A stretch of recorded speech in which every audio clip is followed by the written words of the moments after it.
BSP नेता और मायावती के भतीजे आकाश आनंद का एक ट्वीट सामने आया है।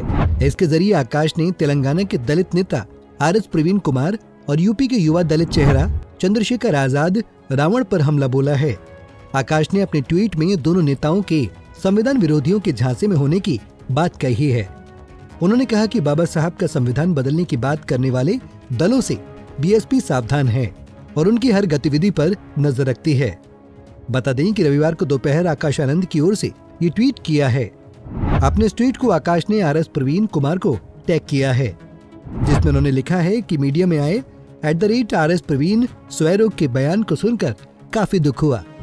बीएसपी का कैडर और सभी पदाधिकारी भली भांति जानते हैं कि गठबंधन का फैसला हो या उम्मीदवार, सभी फैसले की सूचना बहन जी खुद मीडिया को देती हैं।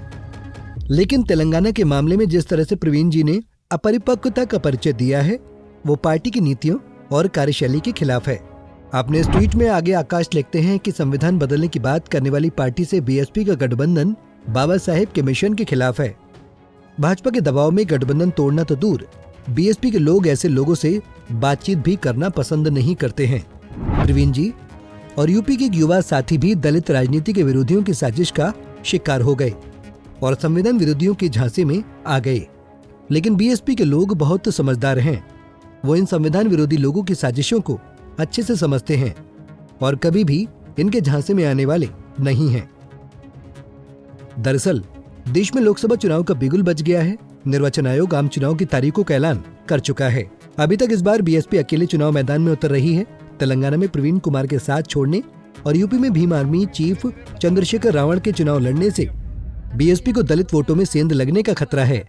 जिस सीट पर रावण चुनाव में ताल ठोक रहे हैं, वो सीट बीएसपी के पास है और उसे इस चुनाव में भी बरकरार रखना चाहती है। इसलिए बीएसपी का प्लान है कि दलित नेताओं के साथ न जाकर चुनाव में बीएसपी के साथ ही मजबूती से खड़ा रहे, ताकि दलितों में बंटवारे और बीएसपी की दलितों में कमजोर होती पकड़ का संदेश सियासत में न जाए। इस वजह से आकाश आनंद संविधान की दुहाई देकर झांसे की बात करते दिखाई दे रहे हैं। लेकिन राजनीति का ऊंट किस करवट बैठेगा, ये चुनाव बाद परिणाम से ही तय होगा, क्योंकि इस चुनाव में चंद्रशेखर की साख भी दांव पर लगी है। Bureau report, Punjab Kesari TV. हमसे जुड़े रहने के लिए हमारे YouTube चैनल को सब्सक्राइब करें और नई वीडियो की नोटिफिकेशन के लिए बेल आइकॉन को दबाएं।